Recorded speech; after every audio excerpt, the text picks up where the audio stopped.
All right. Hello and welcome to another live paint and chat. I'm your host, Miranda. Welcome to another Wednesday. The time's been flying, you know. My painting progress certainly hasn't been, but you know, we get a little bit done, a little at a time. It is what it is. How are you guys doing tonight? Hope you're getting some stuff done. Paul, it's good to see you in the chat. I'm glad you got a break last week to recover a little bit. I know you'd been pretty exhausted. So I'm going to say hi to the chat real quick, and then I could talk about some 40K information. I got a little sliver through the rulebook today. I bought it after work and then took a nap. But I got through the 7 phases of combat, so, you know, I feel like I basically know it all now. So we can go ahead and make some really uninformed opinions on that and go from there. Alorian, hey, you're actually here early. That's awesome. Good to see you. Robin, welcome. Shale, good to see you. Glad you stumbled into the chat. Samuel, good to see you. I like the updated cupcake Space Marine picture you sent me on Twitter. And Patrick, you're into your new house now, right? Oh, it sounds so pretty. Hey Thomas, welcome. Kahneman, good evening. And he always has the best suggestions, like making sure to hit the like video, or the like on this video, the like button on this video, the thing that tells you you like what you're seeing. Hopefully you do, and you're not here to not like it. That would be mean. Ooh, yes, Paul, I'm glad that you're here. And who else we got? Mr. Pilak, welcome. Joseph Price, welcome. Haven't been here for a while. Well, thanks for coming back by. Yes, to Thomas's question, what is everyone working on today? I sort of started on Tempestus Scions last week. I painted a kneecap, and I had an excuse for it. Today I don't have that excuse. Back to contacts. We're gonna actually try and make a little bit of progress. It's important. It's good for us. But yeah, what are you guys all working on? Indominus Necrons. Oh, I bet people are going to be super busy with those for a while. Especially if you paint the whole box, 61 models. I bet most of them are Necrons anyway. Making the Assault Intercessors to Khorne Berserkers. Ooh, that sounds fun. Berserkers. What 40K needs are Chaos Unicyclists, because no one would expect that, you know. It wouldn't be the silliest thing they've done. Let's see, we're having fun yet? I certainly am. I get to hang out with you guys, and that feels nice. And thankfully, my neighbor stopped whatever really loud project he was working on next door that had a lot of power tools going, so I can keep the window open, which is really good because it's been like 40 degrees Celsius here regularly. So, you know, having a little window is nice. Hi, Siobhan. So you're working on Trilobe of Myphitic Blight Haulers. That sounds terrifying. Hey, Viper Taha, welcome to the chat. Valerian, it's blasphemy in a hobby group to say I'm building some Gundam kits this week. Oh, is it? I also have Sisters and Indominus to work on. You know, a Gundam model is legitimately yeah, it was a Gundam. The very first model I ever built as a teenager. I was like, what's this Gundam kit? Why doesn't anything snap together? You mean I have to use glue for this? It was a strange experience, but you know, it's like a, I don't know, 10-inch Gundam type. I don't even know where it is now. Todd, tonight I'm finally starting on my Necron kill team. Gonna paint them in black metal band. Like a black metal band. Right. I can read. I'm working on Riot Quest and Warcaster Neo Mechanica. That's right, you got those in. That's awesome. Painting 3 boxes of Indomitus. Wow, Siobhan. Are you doing the commissions on those, or you just need that many? Michael, great. Everyone's apparently getting their 40K on. I just went and got a load of 2nd edition Space Wolves to relive my teen years. That works. I think you can still find people who play those editions. As far as I can tell, anyway. Morning from Germany, 3:30 a.m. Oh my goodness. Well, Nathaniel, I appreciate you signing on. I hope you're able to get some rest today. Let's see. Thomas making a small display board for a Riot Quest crew. Ooh. I'm happy to see Riot Quest getting so much love. I really should give it a try. Working on both sides of Indominus. Okay, yeah, Brian, so you're going to be busy a while. Jason, folks, hello from the UK. Hello. WW2 Japanese Naval. Nice, Ronald. Paul, I plan to paint a kill team worth of Indominus Necrons to gift to Jimmy and get him back into the hobby. Aw, that sounds nice. Richard, you're in EU, right? I am in America, the United States, in New Mexico, in the blazing hot desert. It's really 100 degrees, but I have a lot of audience members who live outside of the United States, so I try to make sure that I compare Celsius and Fahrenheit regularly, if possible. It's been helpful to know both. Mac Attack, I'm working on my Anycubic Cryon and Maker Gear M2 3D printers. Like building it? Or is it giving you trouble? Let's see. Here, Jason. Aw. Paul is in the UK, 7 hours ahead, being a moderator for this stream, so he knows he can connect with the locals in this chat over there. Let's see, painting CSM World Bearers for 9th, but also working on ASOIAF Free Folk. My goodness. Our local Warhammer store, wow, I love this mouse so much. Okay, our local Warhammer store in Midland still has 8 copies of Indominus. Manager over-ordered and everyone went through with made to order. Bill's working on some pharaohs for Undercity, Company of Iron, Iron Kingdoms, and of course Warma Hordes. Wow, you're gonna be busy. You get Indominus, girl? I did not. I'm assuming it's sold out here. I honestly don't know. I've got a friend of mine in Canada from my Warcraft guild who apparently their game store up there has a bunch. And it would be a great deal. It would be a fantastic deal considering I paid $65 for the rulebook today. Oh my gosh. So that sort of hurt me a little bit. But it is a very dense rulebook. And there's a ton of lore in there. So one of these days I might get through it. Of course, I just skipped over to the rules section and reading the highlights. So that's really what I primarily did. So, you know, it's nice to drop $65 to do only that. Ooh. Let's see. Richard, nice. I'm in the sunshine state. Okay. You get the humid sun. We get the sun. By the way, Miranda, your Aliens dice will maybe arrive on Friday. And also my Shadespire cards. I want that game gone from my life. Oh. Yeah, I guess Shadespire really didn't connect with everyone. And it's a little unfortunate because I enjoyed Undercity. And I think I'm one of the few people who did. And I don't even like deck building or any of that stuff. And a lot of people who didn't really like it, and they thought that the turns were too short and that the game resolved too fast. But to me, it always seemed like this really perfect bridge between board game, tabletop game, war game. So I kind of enjoyed that because you could sort of teach somebody a tabletop war game super easy because you have mostly board game rules for that. And then you get sort of the deck building mechanics, which, whatever, you can just play with terrible decks and be done with it. It's still fun. Sorry, Paul. My birthday is the 25th, so just one day off Miranda's stream. Oh my gosh, that's right. Paul's birthday is this month. I'll have to remember and then wish him a happy birthday. Sorry, I'm American, born and raised. I have no idea how Celsius works. That's okay, Samuel. Hello from South America, dealing and living with a dictatorship fussing us, but here we are. At least you got the internet, man. Have you had a chance to read through the rulebook? GW's credit those books. To GW's credit, those books would be a fortune to print. I work in print media. No doubt, and it is lovely. I'll show you this freaking super heavy book. Oh my god. And I'm weak, so you know. This is a massive little rule book. You saw the thumbnail, so I mean obviously we know what it looks like. But you've got a lot of really pretty artwork, so there's that.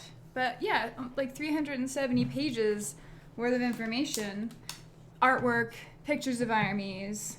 I assume data slates in here somewhere, maybe. Oh dear, a lot of scenarios. Well, I guess my understanding is my Imperial Guard should still work until they come out with a new codex for that. And I was tempted to just read the core rules through the app, but then I found out how terrible it is to try and read a rulebook through a phone. So I spent the money instead. Anyway, the rulebook. Pretty useful. The actual core rules. Let me see if I can pull it up here. Basic rules.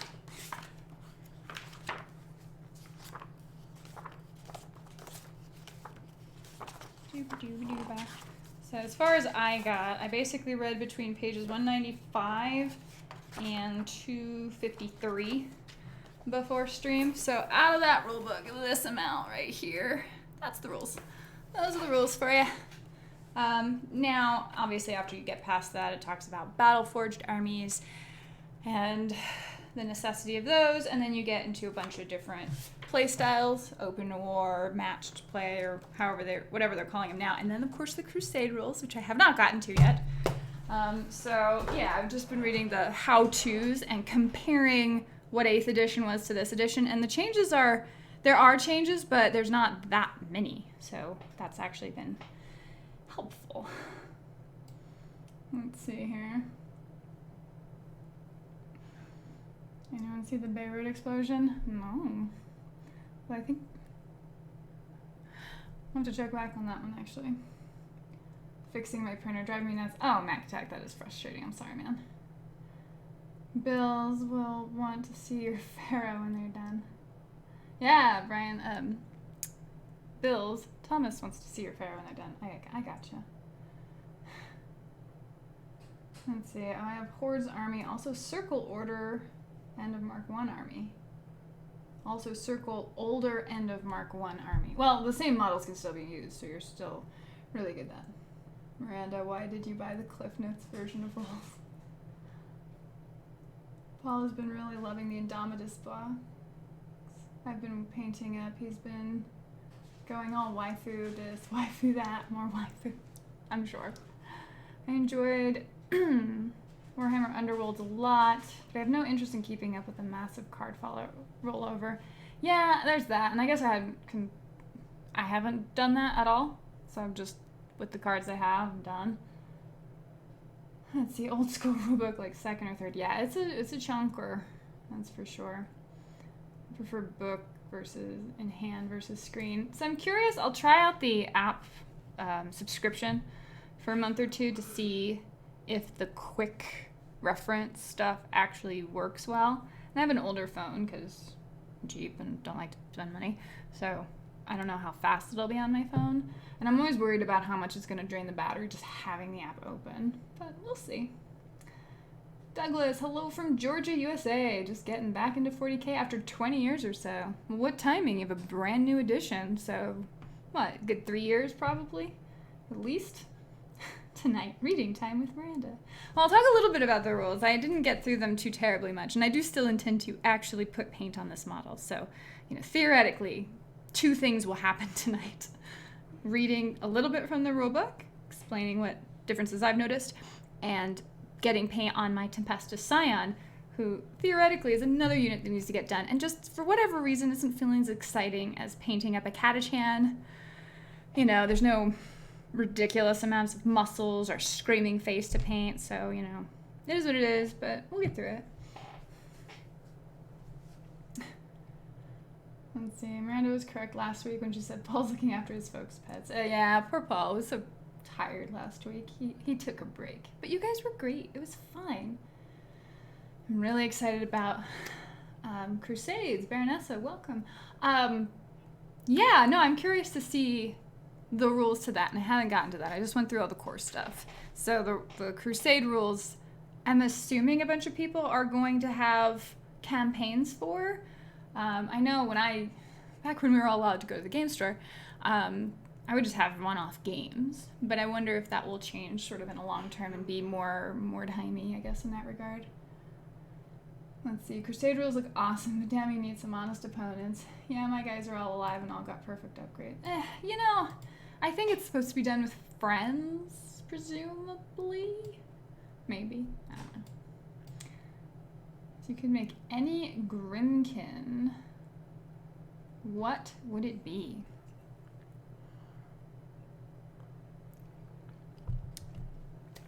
I would have a solo Nayslayer. That would be a flying unicorn. Maybe it could be a unit, like a flying cavalry unit of Grimkin Nayslayers. But I really want to lean into that unicorn thing. That's my initial thought. I love all the, Halloween-y monsters too, but some of the storybook folklore stuff has also been really exciting. So, just off the cuff, that's instantly what I think of. Let's see, I live in Marietta, game at Heroic Gaming. Oh, nice. Never been there. Let's see, Richard. Nice. I have Blood Angels. Most of them are from 1989. Old school best. More of the straight, regular model poses. Nothing crazy happening. Probably the little beaky helmets, too, would be my guess. Since my job involves a lot of sitting at my desk at home doing nothing, I'm going to start taking painting commissions, trying to work out what my rates should be. Oh, man.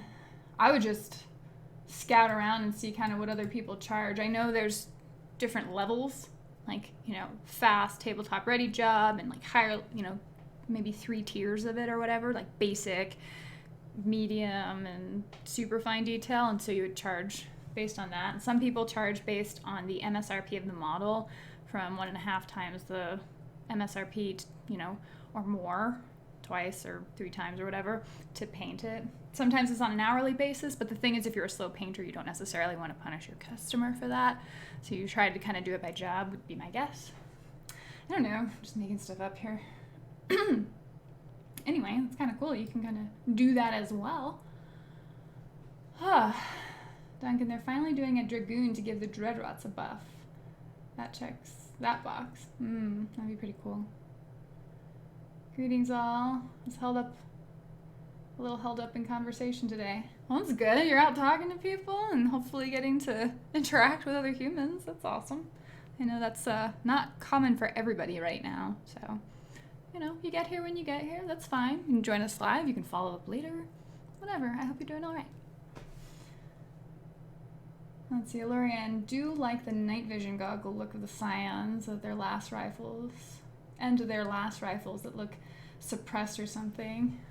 I like them as special forces types. Yeah, and they've got the hotshot las guns, so they are actually effective.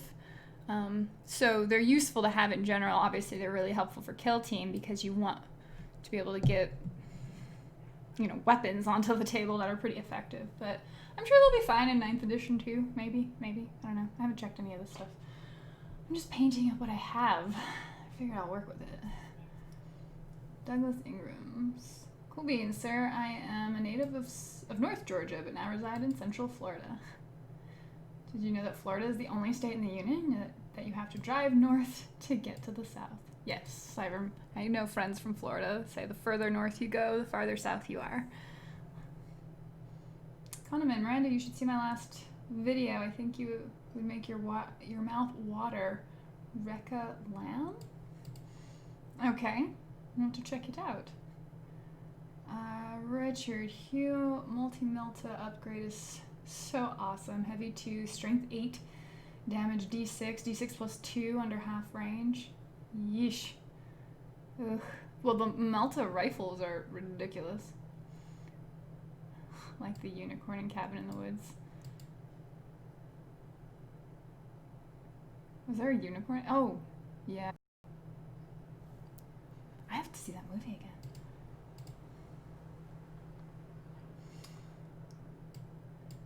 Let's see, I'm thinking of building a rate structure based on how long I spend per model with standard times per model determined by base size with add-ons for conversions and magnetizations. Fair enough. The rulebook is so pretty that I started reading it and then I got distracted flipping it over and watching the art over and over. Also, still smelling the new book. Yeah, I mean, it is a lovely book. For the most part, it's going to be something that I just kind of rifle back to. I have it has a little ribbon inside it to bookmark the spot. I'm like, nah, basic rules, I forget all the time. Put it here. One of the things I actually really liked about the format of it was the bullet points it gives at the end of every phase that it describes and goes over, the psychic phase. But then here's some bullet points to just remember. very good rulebook design in that regard. Definitely better than previous editions. Let's see. Andrew doing a great unclean one, hoping to appease Grandfather Nurgle. Either he ends COVID or I get a sweet mutation. I'm hoping for some wings and acid spit. Well, you know. What is it? You don't want to look a Nurgle gift in the mouth? Ay, ay, ay. Oh, I don't know. I'm going to keep all those opinions to myself. Cyberdragon, welcome. Sorry, you're like, no worries, you're here. Welcome. See, Mac is asking, I've been thinking about stripping my old Ultramarines and using green stuff, World's Chameleon Cobalt Blue to repaint. It shifts color as you turn the model. Ew, that sounds fancy. Good evening, all. Hi, Ty. Welcome. Oh, Jay, Alex, you did see Cabin in the Woods this week. I've been needing to watch a bunch of old horror movies. Cabin in the Woods is delightful. It was probably one of my favorite theater-going experiences when I first saw Cabin in the Woods, because the way it was advertised was pretty misleading. You have to kind of have a sense, I guess, of what they were doing. And so I knew it was going to be ridiculous and sort of a parody. But everybody, like a lot of people didn't. I guess a lot of people got kind of fooled when they went to see Cabin in the Woods. And, you know, it starts in and it seems kind of serious. But, you know, then the scientists are riding around on their little go-kart. You know, it sets the tone for the movie to be a lot more ridiculous. And when we got out of the theater, there's this older guy and his family sitting outside on the bench outside the theater, or outside the theater house, but still inside, just complaining about how he was going to demand a refund, how that movie wasn't scary at all. I was like, wonder what you thought when you saw the previews. Just like, this looks legit. But I also don't watch a lot of movie previews. Like, if I see something that looks really cool, I don't really want to see the previews after that, because previews are notorious for ruining plot points. But I digress. I love Cabin in the Woods. Of course, Miranda does too. It has Chris Hemsworth. He is just so lovely and so nice. It just makes me so happy that exists in one person. But yeah, it was before. I guess it was before quite all of the Avengers stuff, so he wasn't as popular at the time, although we all knew he was going for stardom because, oh my gosh, he's so lovely. Whatever. Yeah, look, I already got my kneecap painted. We're making so much progress. Yeah, so 40k rules, guys. So one of the major things, shooting phase, of course, which, as an Imperial Guard player, was one of the first things I turned to, wondering, oh, what on earth is going to be affected here? And mostly it reminded me of stuff I've forgotten from 8th edition, so maybe the rule changed and maybe it didn't. I know for one of them, like, when you target an enemy unit, say the enemy unit just has a bunch of little dudes in it, right, and you start murdering them with your weapons, well, you can still target into that unit even if your opponent removes models that would then have eliminated your line of sight to that unit. So if you see the unit once for that model, for the model you're using to target, then you have it for the whole time. So you can't get gypped out of shooting at the unit just because, you know, you killed so many dudes and then you can't see them anymore. So that's helpful. The big guns never tire. I am super happy that we can fire into at least engagement range, because prior to that, when you would just get engaged and then you had to fall back on Lehman Russes, and then it basically eliminated not one but 2 turns usually for you. So I'm really glad that frustration's gone. Now you still have to target what you are engaged with, but that gives you a lot more to fight with than tank tracks and fighting with whatever crappy attack you have. So there's that. Makes me very happy. Oh, we're still talking about Cabin in the Woods. I'll talk about Cabin in the Woods. Oh my. You have to admit, GW makes pretty books. They do. Wow, that paint looks sweet. I'm working on my first Smurf army. That might look cool on them. Yeah, this is the Thunder, if it helps at all, if you're talking to me. The Thunderhawk Blue. It's a great color. It is the official color for the Tempestus Sands too. And yes, I do have the dry version. But if you put water in it, it's fine. Is what it is. Let's see here. I still have an old Slaves to Darkness book and original Rogue Trader. They're fun too. Different vibe in many ways. Yeah, GW's tone has changed a lot from just super metal, ridiculous, Mad Max, heavy metal, cheesy, very cheesy models to more serious, grim, dark, and, broodiness, except for orcs. But overall, the stylistic change has been nice. I wouldn't mind seeing them get a little less emo. That'd be nice, but whatever. Oh my, let's see, they're full set. J. Alex, I haven't met Chris yet. His brother is an okay person in my experience. Perhaps living with the big guy, in the big guy's shadow a bit. Yeah, I haven't met Liam at all. Just met Chris. Although I'm sure they're both perfectly nice people. Let's see. Cabin in the Woods has the monsters from the game Left 4 Dead. It was going to be a DLC, but it never happened. That's okay. We have, Vermintide and I guess Darktide coming out soon. I'm so excited. One of these things that I don't have time to play, but I will make time to play because I love Fat Shark. They're a great game company. And then that game looks amazing. If you haven't seen the preview or the trailer for Darktide, look it up. It's freaking awesome. Let's see, Bills. I've been using my old 15mm sci-fi minis in an online comic. I just put out episode 10 of chapter 2. Chapter 1 has about 45 episodes. Keeps me busy. What? Really? That's amazing. For an online comic? Can you share that with me? I want to see. And see, J. Alex. So I'd heard a lot about Cabin in the Woods before I watched it. What I was not told was that it was a Joss Whedon script. Oh, really? Oh, man. I think that's the first thing I knew about it, and I was like, all right, that's good. I'll just go see it. That was the start already. Yes, Adeptus Ridiculous. We've been going for a whole half an hour. Welcome to the chat, by the way. When I saw a mutant enemy in the opening line credits, I was like, well, that explains a lot. Yeah. At least it's original storytelling. I'm not in love with the ending, but it's a lot of fun. Good night, guys. Gotta get up at 5:30. Take care, Koneman. Thanks for popping by. Let's see here. Oh, Jeremy's in chat.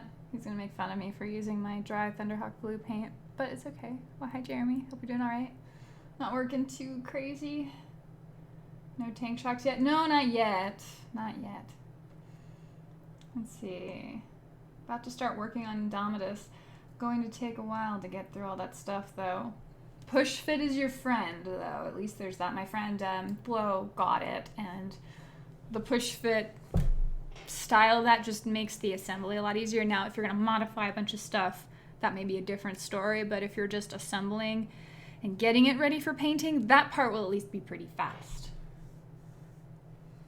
Let's see. Baroness in the grim darkness of the future. There's only Voa. Guess you'll have to stop playing WoW to start playing Darktide. Yes, I probably will have to choose between the two.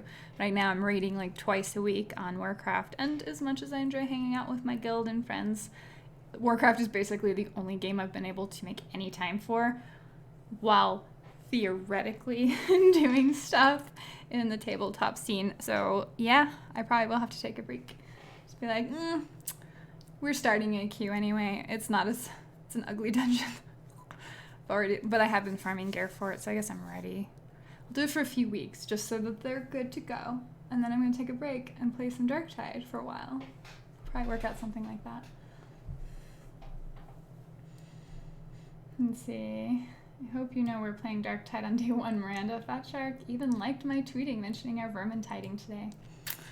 Vermintide is so fun. I still love that game. Vermintide 2 is just the right amount of adventure and craziness. And it can be over.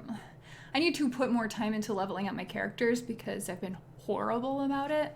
But my goodness, it is a fun game. Sure, it's on the Traveler RPG Facebook page. I put out 3 episodes a week. Wow, dude. That's a lot of work. Mike Belcourt. Hi, welcome to the chat. Todd. Stream it, Paul. That's right, we could watch Paul's stream.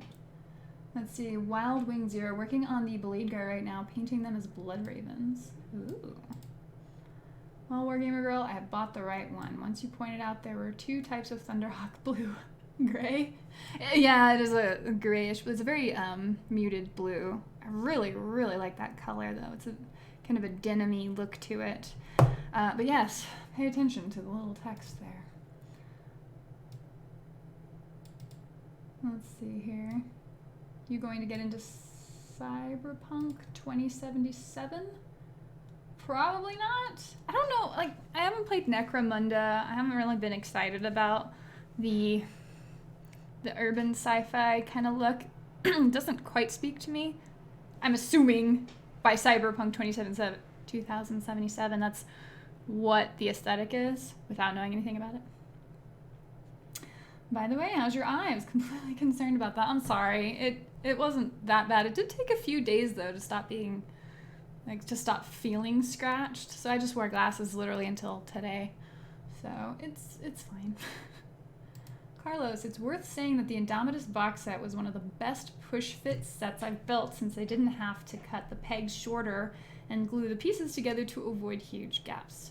Yeah, GW has certainly perfected their push-fit design line, I guess. That's been wonderful. I got so blah with WoW, but I started playing Ascension. Classless WoW. I like that, but it's really different. Ascension, huh? Don't know that one.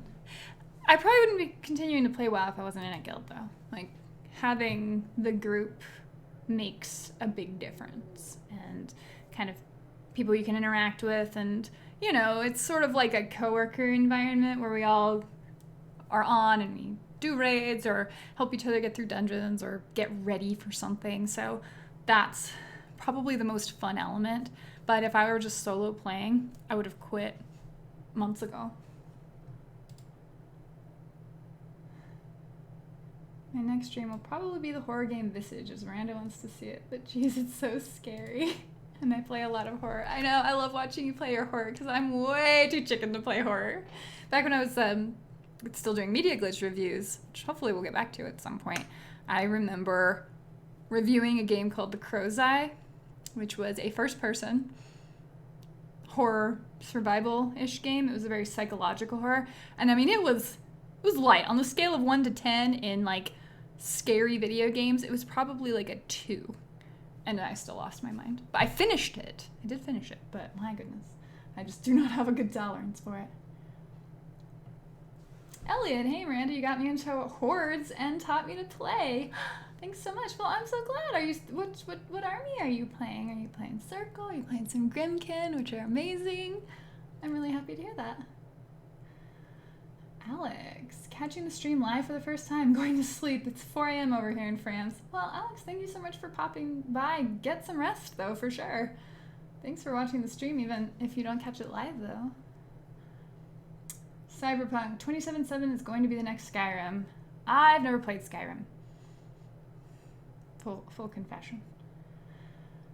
Are you going to paint the newer Necron models? And by what I mean the new King model when it comes out. Oh, the Silent King?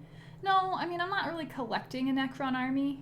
I'm just going to keep getting Sisters here and there and Imperial Guard. Maybe some Adept Mechanicus, like they're pretty cool.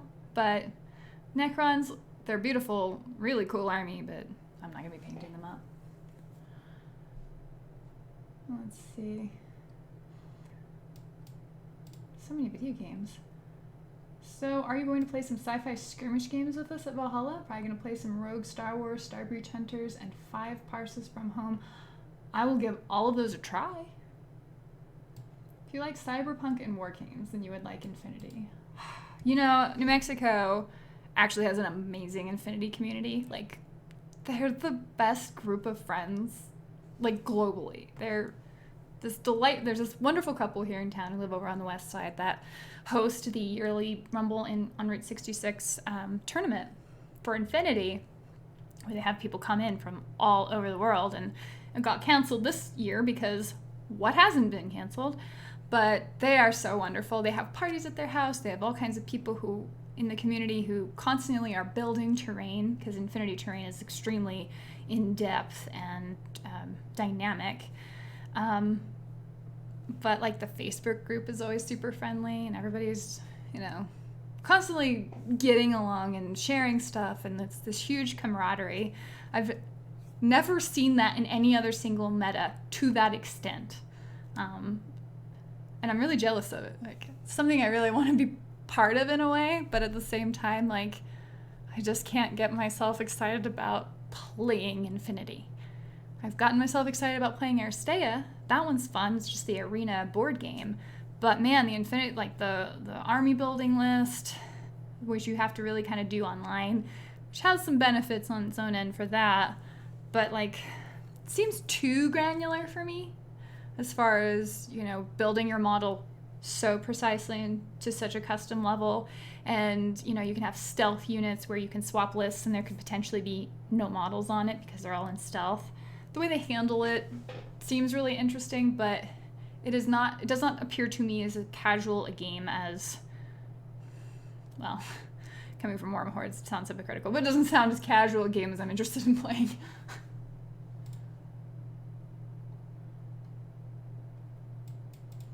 Let's see, the old Fatal Frame games. Oof, my brother would play those. Those are terrifying. Great artwork, though. I haven't played Infinity in a while because of virus. That must not be named, I know. Elliot, I play Circle. Getorix is my boy. Yeah, he's pretty bad. Like, awesome. Bad A. I don't know. Circle is probably one of the prettiest armies in all of Warma Hordes. They do have amazing models. I always love the wolves, even though they're generally not as strong as, say, warp wolves.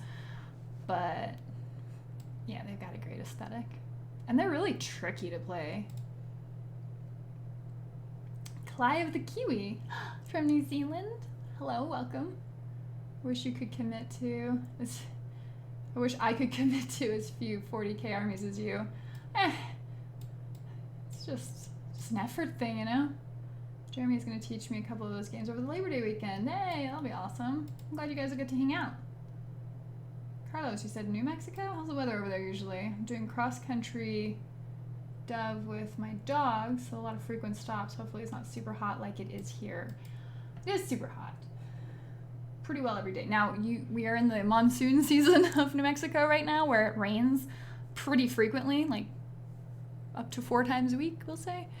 And that's cooled things off a lot. But remember, the air is really thin here, so even though it will get blazing hot during the day, in the evening it really cools off very quickly because of the thinness of the air. The temperature just changes more rapidly, so you can get a little windy, but it's not too bad. You do want sunscreen if you are going to be out here, and, you know, obviously don't leave your dogs in the car or something like that, which I'm sure you know because you're not a crazy person.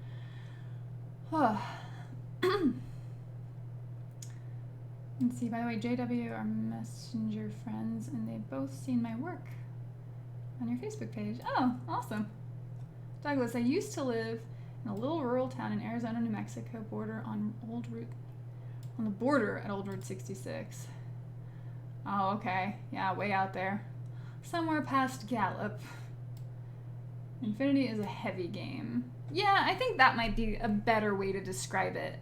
And it does seem, and it was a similar thing with Warma Hordes. Like, if you're all into it, you probably don't play a lot of other war games, just keeping up with, you know, your one game. Whereas most people who play 40k, I think at least bounce around to other games. I don't know. Does that sound right? I don't know if that's what you guys' experience has been. Bills, I belong to a wargaming club, and when I would run a game, I would have to bring enough for 4 to 10 players, so I ended up with 4 40k armies and so much more stuff over the years. Wow. Thomas, that's why I picked Circle as my second faction. It is a lovely faction. I picked Grimkin because they're adorable, hilarious, and limited. Let's see, I've been looking at Legion models. I'm absolutely in love with the Striders. They're such cool models. Legion is a very hit or miss aesthetic in my experience. You kind of either really love it or you don't, because they have just this sort of, I don't know, shark-like aesthetic where everything's very smooth, you know, no eyes. There's a lot of similar, you know, blighted dragon, as it turns out, themes going on throughout it. The Nis are really cool and interesting, and yeah, you've got like the Striders and the elf models that look a little cool. The war beasts tend to look so similar to each other. Although I did always think it'd be really cool if you took out all of their sharp pointy teeth and just put like regular human teeth in them, because I think that would make them a lot scarier. But that's stuff I have no time to do. Let's see, the core of Infinity is really simple. All the extra keywords and remembering what they modify. Yeah, I mean, Warm Hordes has the same argument. Their core rules are amazing, clean, elegant, and intuitive. And then you've got 800,000 special rules, which is where you have to really kind of work to memorize. Wait, were you just doing 12-inch curls with the latest edition of the 40k rulebook? Trust me, Infinity is nowhere near as complicated. Okay, yeah.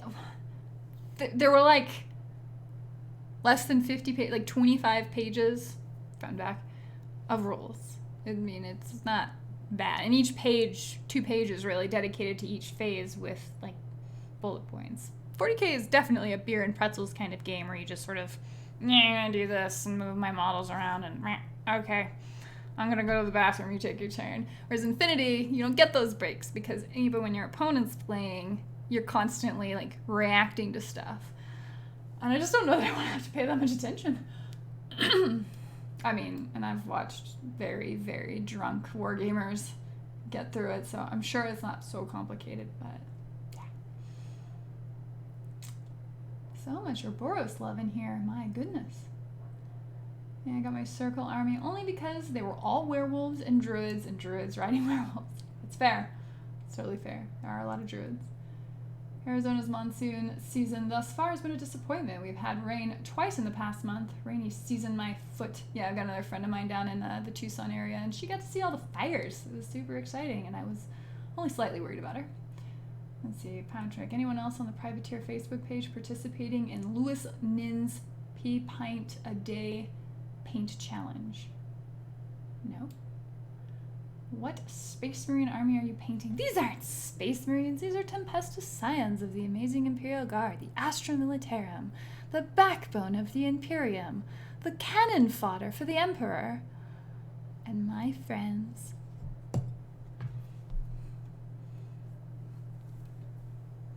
Love the Trollbloods myself. You know, the Trollbloods have probably some of the best lore. And I mean, Ouroboros Circle does have a lot of interesting stuff because their history is goes so far back, and you look at like the Blackclads and their influence on the world over time. But like the Trollbloods have, I love the connection to Dunia.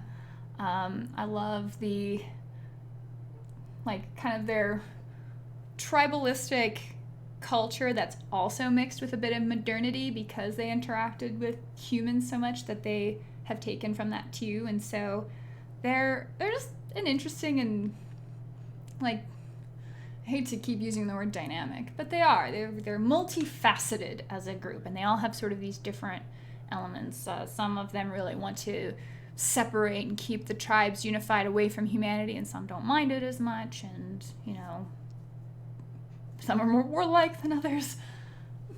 They've just got... They're at least as dynamic as humans, and that's kind of hard to do when you make alien factions. It's easy to kind of pigeonhole them into one culture. Let's see, man, I need a place to paint. Still don't have one in this house. Just set out a folding chair and let it grow from there.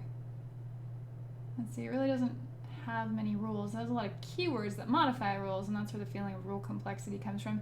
You know, the big part for me was just watching the list building, the way you basically have to do it online. I couldn't get over that.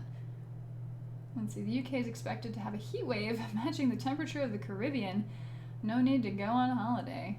Wow. I almost got into War Machine with Convergence, but wound up selling it off before ever playing. Still hope to circle around to it someday, but there are so many games, and that is true.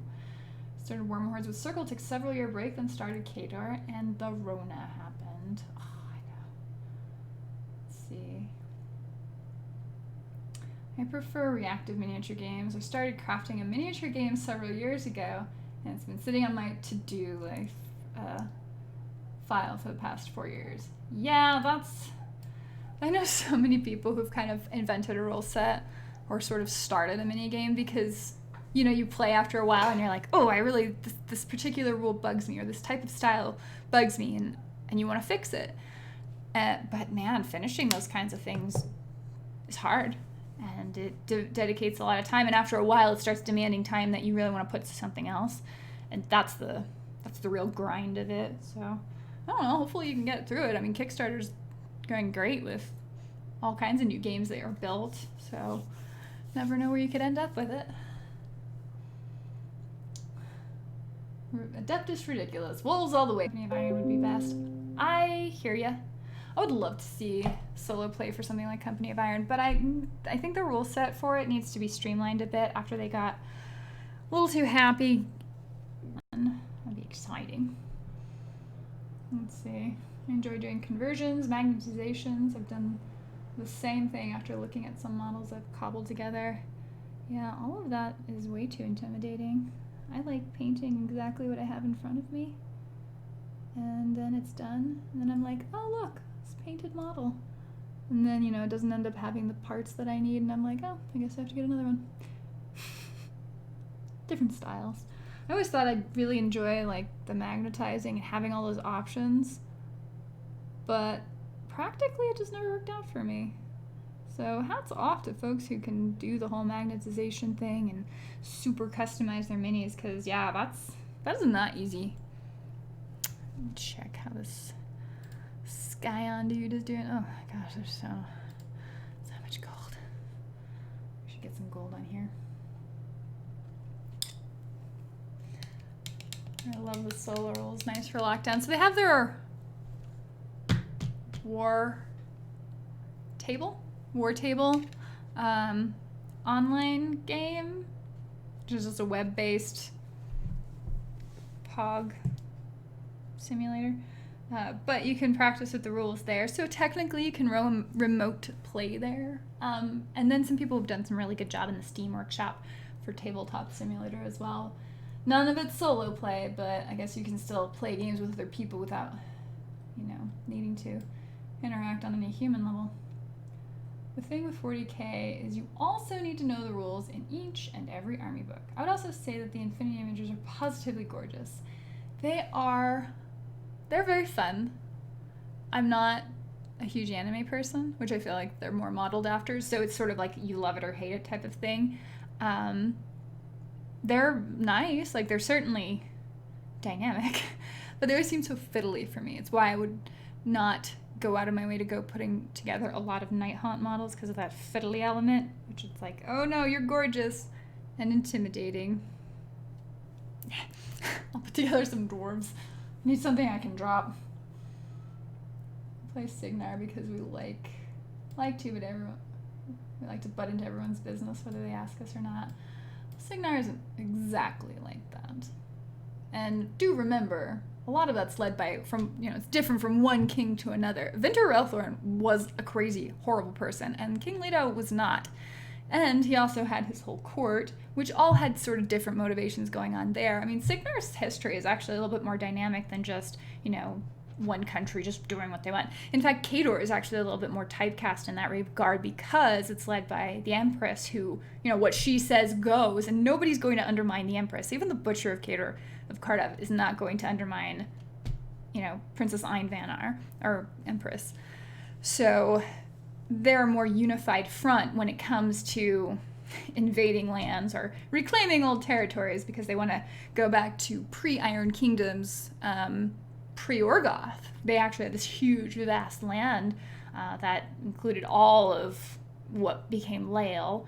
And I think part of Ord and like the Thornwood Forest and into parts of Signar as well. And so all of that landmass changed after the Orgoth invasion, after the rebellion, and they had formed the Iron Kingdom. So in the case of Khador, they're all trying to go back and, you know, take all that old land. Really, Empress Vanar wants to rule the world.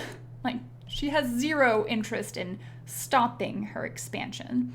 Now, in the case of Signar, you have a lot of competing elements. You've got your king who may or may not have, you know, interest in expansion, or he might want to stay where he is. But then you've got all these other dukes that are looking to expand their territories or their holdings. And even with what happened with the Trollbloods, the issue there was that King Leto was fine letting them, like, have specific land. He got undermined by people in his court, and it was more the bureaucracy of Signar that really is what it really struggles with. And therefore, everybody wants to blame it, you know, the country of Signar for wanting to butt in because of the actions of a few. So Signar's interesting because they're actually just a lot more dynamic in that regard. And because they're reasonably a responsible society. I mean, with the flaws, they've also innovated the most. You know, the Cortex mostly basically came out of there. And a lot of industry and all the mechanica and all of that, like a lot of those refined elements come out of Signar. And, you know, you have a place like Ord that gets to be just neutral and not care, but they don't really contribute in the same way as Signar has. And Khador's contribution to the world has basically just been in competition to Signar. And then you've got Lael, and they just do their own thing. Also fairly neutral, not now, but like Signar's history is actually interesting because there's a lot more going on than just, oh, well, they did this and they screwed the Trollbloods over. It's like, no, like, intent is important in a lot of those places. Like, very few people were actually intending to do that. That was them undermining the king, in addition to harming the Trollbloods. So, I don't know. Like, that stuff is interesting. It feels way more realistic. Please stop referring to the new recruits as red shirts and or cannon fire. It's hurting morale. Oh my god. I totally went off on a rant. And I've lost track of the chat. I'm sorry. Well, I remember our friend Ashley's doing a lot better. Oh, good. I should check in on her. See, Mag Attack. We're living in the golden age of gaming. Never have we had so many great games available. The miniatures are stunning, and resin 3D printing of minis is going to shake everything up. To an extent, at that point you have more of a design competition space, and resin printers do a pretty good job, but they're not perfected yet. But yeah, we're into it, that's for sure. It's kind of a renaissance. Excuse me, so many board games, so many game options at this point, it's crazy. Let's see. Company of Iron would play faster without the wound roll mechanic. Yeah, it would. It would play a lot faster. I don't know if it would play too fast at that point, but it's possible. Whoa. Having a devil of a time. Finding a solid playtest group that understands miniature games. Yeah, that one's a little bit harder. Has anyone seen the game on Kickstarter, Star Scrappers Battle Drill? It's an awesome concept and something I've been thinking about doing for a long time. I have not. Miranda, what do you want magnetized? I like doing that. Oh no, I have kind of most of the stuff that I wanted now. I'm just working on little fiddly guys. Maybe tanks. I could see me changing out loadouts for tanks, but even then you just set them on. Like, you can set the different gun on. Well, I don't know. If I did any sort of magnetization, it would be on tanks to change the weapon loadout. I have a question. When you play games with guys, do they go easy on you because you're a woman? I usually find men play women less aggressively. It's probably true if you like first met them, but I mean, a lot of the guys I've played with forever, and Albuquerque gamers are, I don't know, they're fine, but they probably aren't considered as like well adjusted as like average folks or whatever, and so they usually don't care. Usually there's a lot of just older veterans who are like, well, you want to play, let's do it, and I don't feel like they go easy on me at all. So I mean, I'm sure there's instances of it, but it's not really a thing. And certainly not in War Machine. There were plenty of people who are like, let me show you how I can break everything in your army. Wow. Okay, thanks. So you just leave kind of rubbing your tush and thinking, okay, let me just get out of here. So I haven't found that to be the case, and I don't know if it's because of like an online presence and people are like, I'm gonna make an example, but I've definitely found that I have to work hard for any of my wins. Man, your love of Warma Hordes is glowing. You know, the lore is so good. It's just an amazing part of the game, so gorgeous and intimidating. Sounds familiar. Wait, did I describe? Oh yeah, Old Witch 2. Yeah, I figured you were going there. Let's see, I think Malvin and Mayhem expansion for Riot Quest is technically solo play, but I haven't seen them play my first game yet. Yeah, Malagant was in on itself, a horror story to put together, but it's a nice build. Nice. See the pink eye clear? It wasn't pink eye, freaking Chris, not a boy. Just popped in for a second to throw shade at Miranda. Thank you, Chris. It's always good to see you. You just told Warma Horde's lore much better than PP does. Something about their writing does not hold my interest, but dang, did they really make steampunk interesting. Wow, Meryl Streep follows Warma Horde's lore? Depends on what you read, because I have found the novels to be really fun, and I think what bothers a lot of people about the regular Warma Hordes lore is the lore that you would read out of the rule books back in like Mark 1 and 2, when there was story lore that led up to whatever the new rules were coming out, or the new army book coming out. And because they're following all of these hero characters and warcasters and warlocks, and they're, you know, there's the argument about them having plot armor, which they've kind of done away with now they made a point to do away with now, you know. But because of that, they're all these sort of superhero, larger-than-life characters that make it seem boring when they're not the only ones, you know? I mean, you can tell a story about Superman if Superman's the only one on the planet, but when you're on a planet of Supermen, it can become very desensitizing, is my thought. And so everybody has these sort of grand stories and personal journeys they're going through, and I think it just sort of gets a little old for people. But when you're reading, like, the Black River regulars, they're not warcasters. They're not hero characters at all. They're just mercenaries trying to make their way. And you're really exploring the world of the Iron Kingdoms at that point. You have a sense of what Corvus is like. You learn about the Undercity. You learn about the Thornwood Forest. You learn about areas of Ord, Five Fingers. I mean, just these places that you don't get as much a sense of as when you're reading just the straight major war lore of Warma Hordes back in Mark 2. So, with that in mind, I definitely suggest reading like the side books more than the core books. You want to know kind of where the stories are, maybe eventually as far as where the warcasters and warlocks end up, but that's not really like going to give you the same sense of the world. Yeah, so that's what I think the delineation is, because so many people just marched through the rule book and only got their lore from there, and it is written differently. Can't get over how quickly everything has progressed. Just look at miniature painting from 20 years ago compared to painters today. Well, painting technology has gotten way up, you know?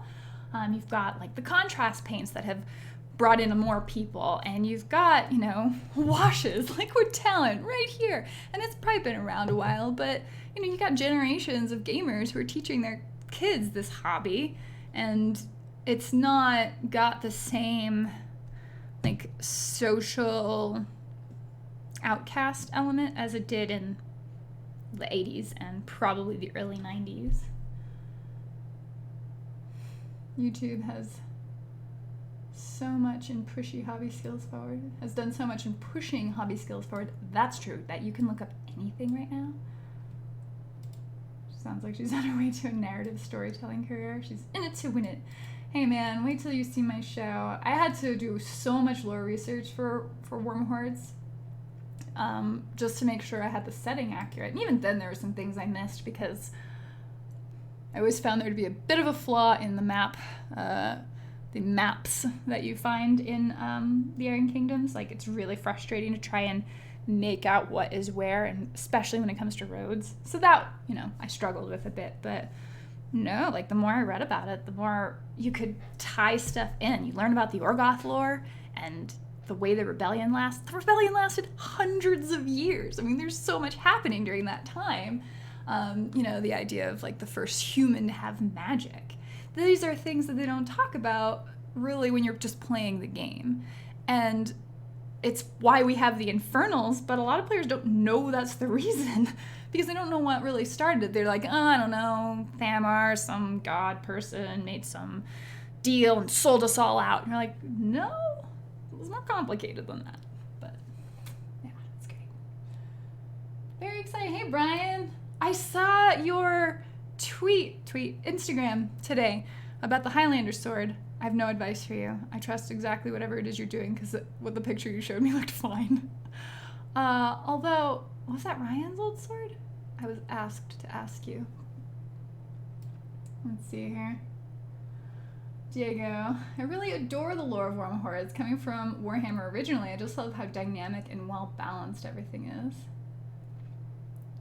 Thomas, I've known some highly aggressive female players. Yeah, me too. I rarely play them, but yeah, I've seen them. That sounds about right with the veteran community. I love them so much. They're just so honest and it's refreshing. Let's see, if I played Miranda at Kill Team or 40k, I wouldn't dare hold back. She's far too tactical. See, it never feels like it's it's pushing one faction over another, in my opinion. Hi, Alfonso. We are just waxing on. It was about 40k originally and 9th edition and some of the rules I read, and I haven't even gotten to all of them. And then we started talking about Wormhordes lore and why it's amazing. And one of the big differences that I will point out between 40k lore, which has obviously a vast library of lore, you're talking about thousands of worlds, and there are all these superhero stories, especially if you get into a Space Marine at all. It's just like Mega Man doing whatever. And I don't know that's as attractive to everyone. Plus, the grimdark future is horrible and sounds like an awful place to live. Whereas the Iron Kingdoms, you can probably make a pretty decent life for yourself. And, just avoid skinwalkers and gatormen and, there's dangers, but it's a world that's worth saving. And I love it. Which is why the Infernals, in my view, never destroyed anything and just went away. Let's see. Achilles, I am new to Wormhordes and always try to figure out where to find the lore. So there are a ton of ebooks that you can get a hold of. A bunch were done through Skull Island Expeditions. I don't think they're doing any new ones, but there's a library of ebooks that you can get, which you can probably find through the Privateer website, is my guess. But, if you're just kind of looking to check it out, start with the Black River Irregulars Book 1, which has a specific name that I need to look up because I can never remember it. Black River Irregulars. Book 1. Yeah, I guess it's called the Black Dogs, which is the gang they fight against. Oh yeah, Undercity's also a pretty fun board game. Good times. But anyway, Black Dogs, first book. Check it out, and it's a really fun adventure, and they're great characters. Let's see, I do enjoy the Iron Kingdoms lore. I will probably get the new edition when it comes out on Kickstarter, mainly for the lore. Yeah. Who do you think are their best authors and series of books? I don't know. I'll read a bunch of the books and then I don't really look at the author names. I know Aaron Riddell has done a lot of them and he's pretty good. Of course, I'm always going to be a fan of Doug Seacat because you know, he sort of wrote all of this and invented all of it, so I'm a big fan of that too. But yeah, there's a bunch of them. Did I close this already? I did. Let me see who wrote the Black River Irregulars. Help to go to my search term. Black River Irregulars. The Black Dogs. Loading. That was written by Richard Lee Byers, and those were great books, so go him. Sorry, I'm actually kind of crappy about following like specific authors, but you know, I am a fantasy cat. Let's see. I love the Warmer Hordes, but KM3 and dropping the printed material ended it for me. They should have kept printed cards and army books. I loved the more, I'm assuming you mean lore. Yeah, I'm assuming that was a cost reason. So many people were just all into War Room, which is fine, but I know what you mean. The plot armor is the best. It's like 2+/2++, and you get to reroll ones. Let's see, you know what really grinds my gears? People who proxy models and haven't bought the original model. On occasion, it's fine, but when you do it all the time, it really irritates me. So I could see it for the purpose of testing a model, especially if you don't really want to buy one yet. But I don't know. I guess I would just let it slide unless everything's proxy. As long as it doesn't make the game confusing, I guess I don't really care. Because they might have their different reasons for doing it. I mean, it's not like models are super cheap. So it would just sort of, it really would depend on the attitude it was taken with and whether or not it actually affected the ability to play the game. Exciting. Oh, yarp, Mrs. Corvus. And where is all my, it's where all my stuff is. I know. So, I love your characters so much, Brian. Let's see. I like the Black Library book, Nemesis. They just released on an Eversur Assassin. And just run away. You're talking about origin stories for all the Iron Kingdoms. Nice.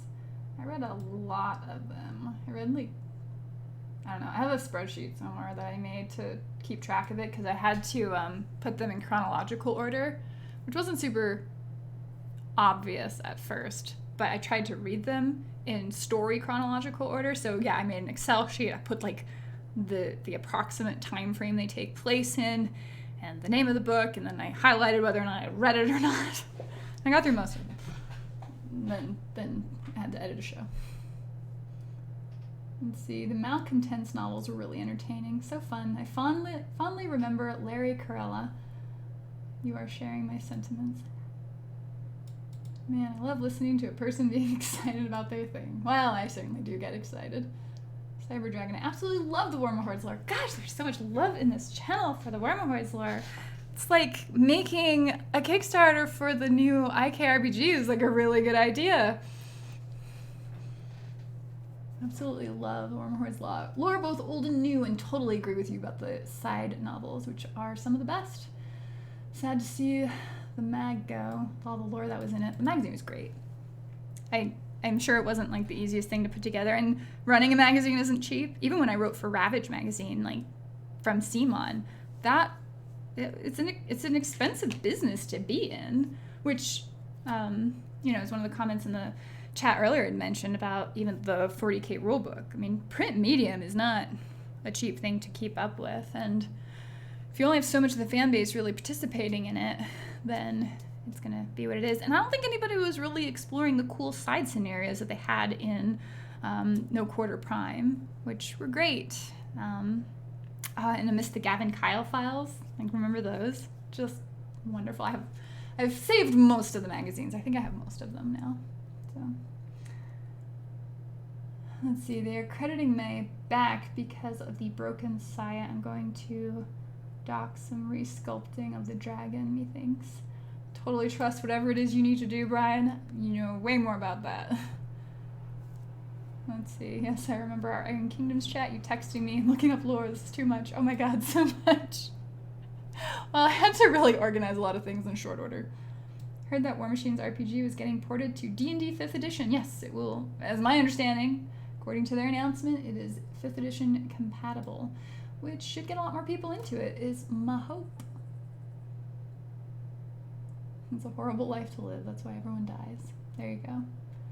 Let's see. I keep wanting to get into War Machine, but the starter isn't available anywhere, and Privateer apparently doesn't care enough to make any new starter sets. Well, if they're going out of print like that, then they might be making new ones, like a new composition or something. Do you think Grimkin will have a Gargantuan? I mean, yeah. I don't see why not. I mean, they're not shying away from the large base models, considering we have Old Witch 2, and like the Archons are kind of an interesting sort of in between.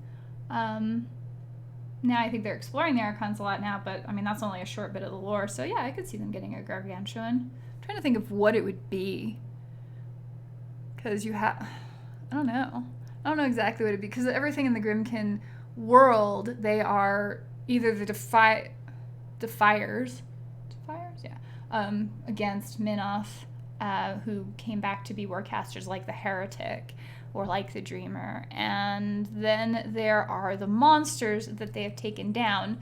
So I would think if they made a Gargantuan for Warmahordes, it would be some evil Gargantuan in life that came back, maybe?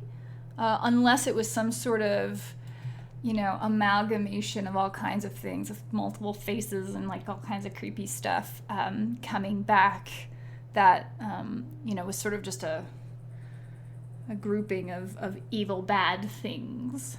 So I don't know exactly how they would do it, but I mean, I don't see why they wouldn't. Let's see.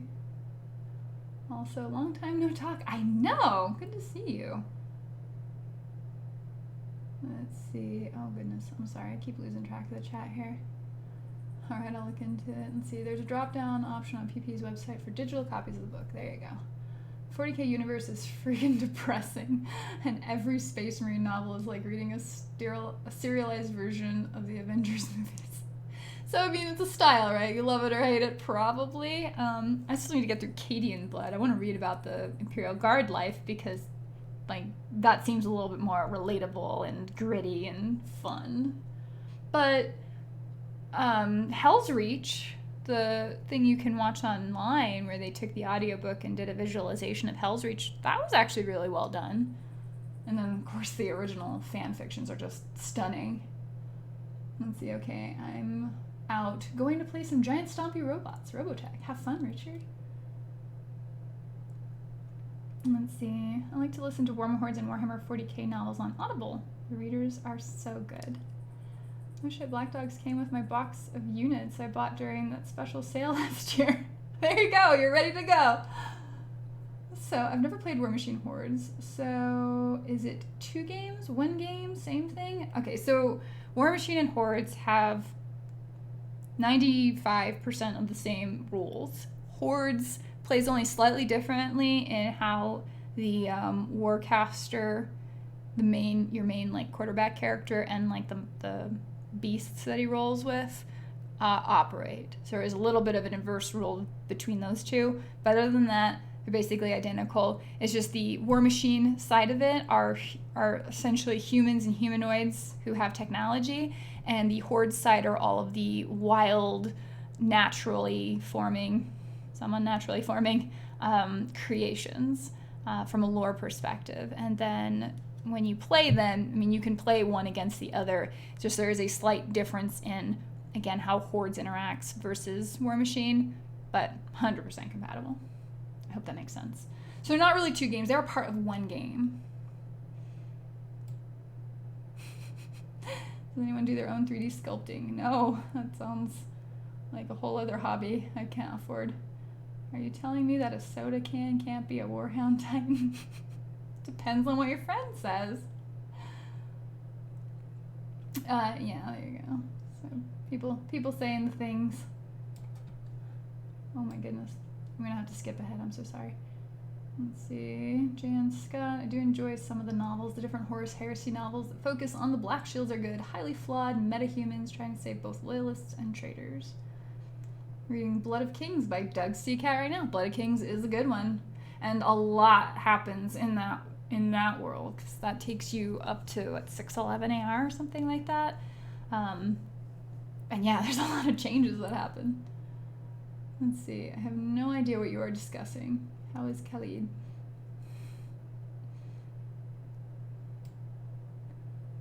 Let's see. I love the Gavin files. They are wonderful. My favorite War Hordes book was On Black Tide, which is about Icos. Okay, so that's one I haven't read, actually.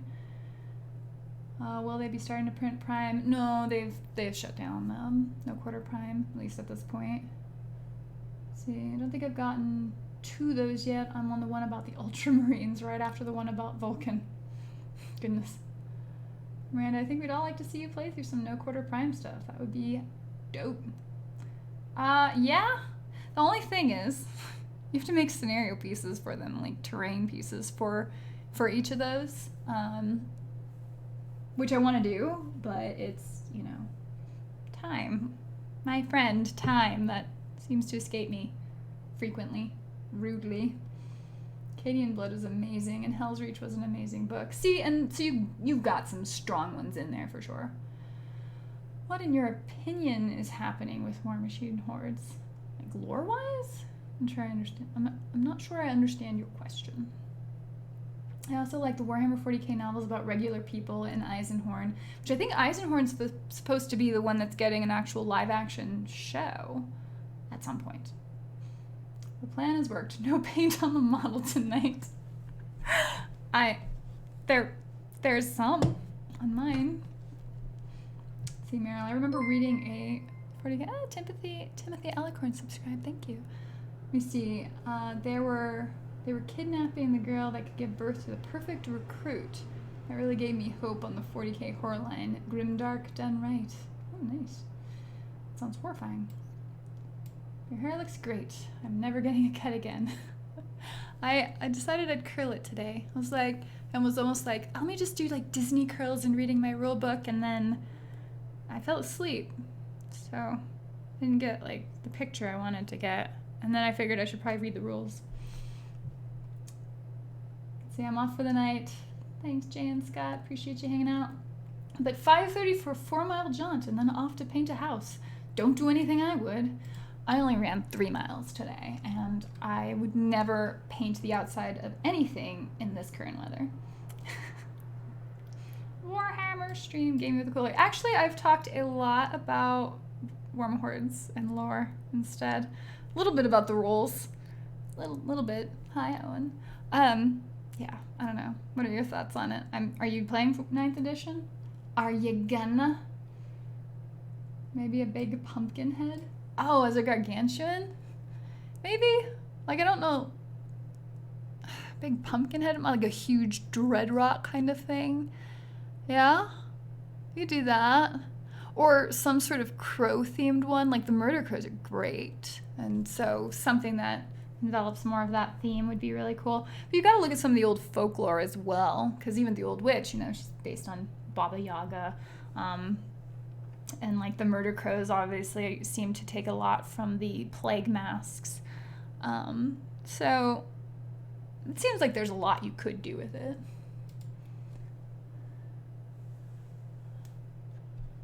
Let's see, I'm looking forward to Prime.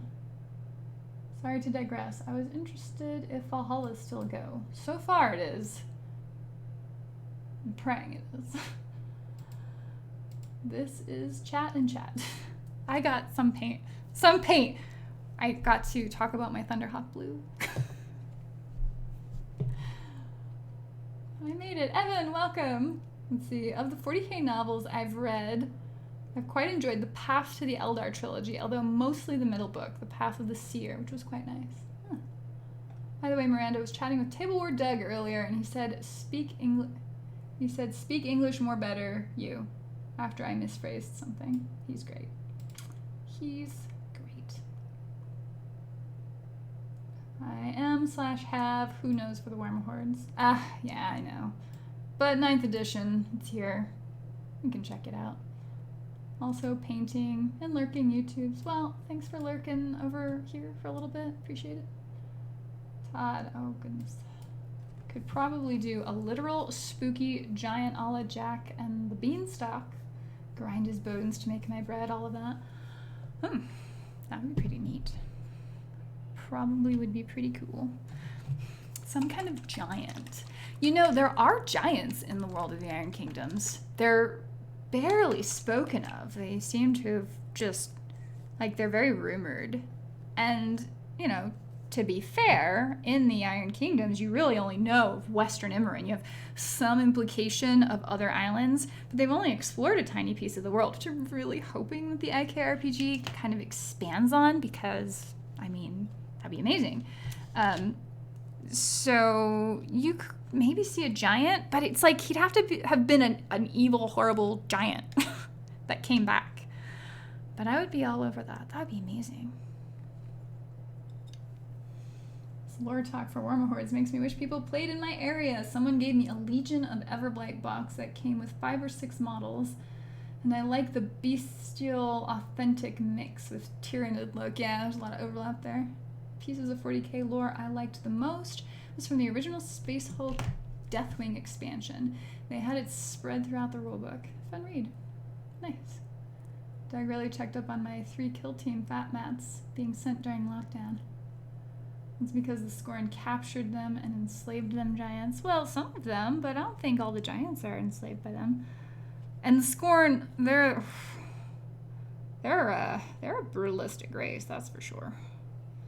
So they are very intimidating.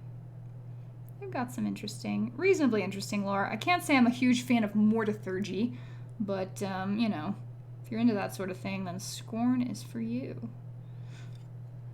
But, I mean, I guess that's what happens when you have a race of people who just go into oblivion when they die.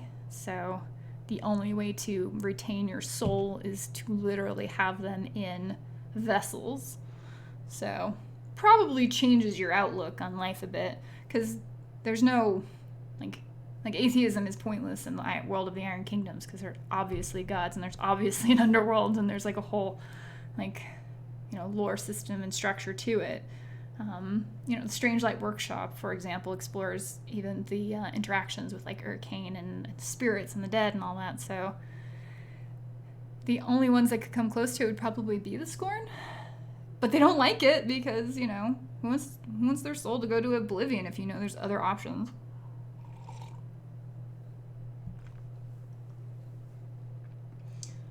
What else? Fish. Do you know anywhere that's available? Do you know if that's available digitally anywhere? Huh. Brian! Let's see.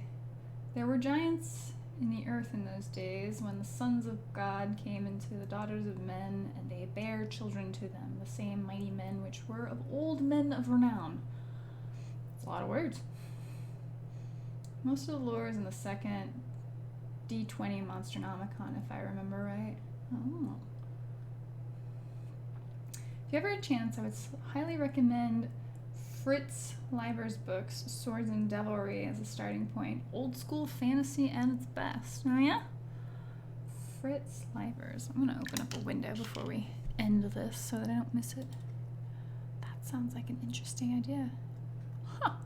When I pulled up the Iron Kingdom's Black River Irregulars book, pulled it up on the Walmart website. It's kind of interesting that it made it that far. Let's see. Fritz. Leiber. Genesis 6:4. There are giants in the Bible. Yeah. Very cool. The girl with the hungry eyes. Oh, he has movies? Probably gonna watch those. Short stories. Oh wow. 1910. My goodness. Alright, I'll check them out. We're almost done. I'm going to get a tiny bit of paint. So I have my technique, right, of getting the sort of brassy gold onto the model with a dry brush, which means I have to base it first in the brown, which I'm very sloppily putting on. My goodness, what am I doing here? I'm out of practice. Sitting here yapping away. The other thing, unit coherency in 40k. That is an interesting change as well, by the by. because of the requirements of keeping models within X distance of each other. It's like 2 inches horizontally, 5 inches vertically, but if you have, I want to say 6 or more models, then you have to have them within 2 inches horizontally and 5 inches vertically of 2 other models. So that will affect some things somewhat. Don't exactly know what. I don't exactly know that it affects my stuff either, because I've generally ran mechanized armies where possible and keeping as few actual Imperial Guard out there as possible. So I don't know if it necessarily affects me in that regard, but kind of an interesting thing.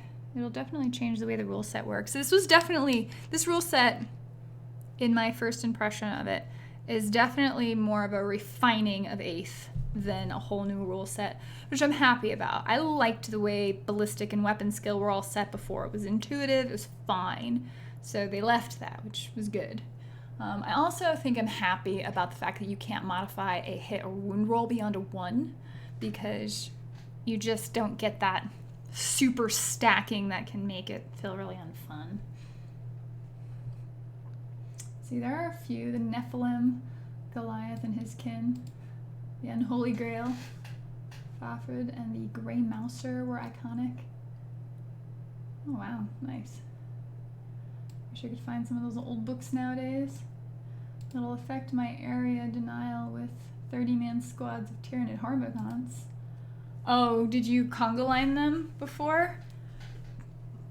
But I mean, you could just put more Tyranids out. Harmagons can't be that expensive, right? Did prices go up on everything though, like points-wise? I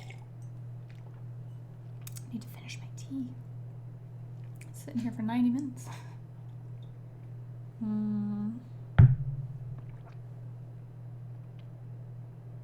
Seconding the labor work, Farfard and the Grey Mouse are 2 iconic sword and sorcery characters. Well, I guess I need to check that out. Farfard and the Grey Mouser. Oh wow, I love the artwork. That's like Conan style, this old sword and sorcery. Yeah, I see. Oh man. Huh, I'll have to pop by the bookstore and they probably have it. Just go round up a few books. About at 5 across the board. 7%. Hey, Sean. Let's see, I was able to get them off Amazon and eBay without any real problem. Nice. Did people see Alexis's recent tweet? I told a joke about blinding a Cyclops. Nobody liked it. Let's see, and the +/-1 modifier really helps against Eladari, where they would stack negatives until you couldn't hit at all. And yes, point raises across the board, basically. Yeah, that's what I'd heard. So it should normalize things a bit, where you don't have as much skewing, which will probably help on the casual play side a bit. So hopefully by next week, I'll have read about the Crusade Rules. I mean, theoretically, I have a week. I can probably do this. So thank you guys for hanging out with me while I sort of painted a mini and yapped a whole lot about the different rule set and the lore of Wormhordes.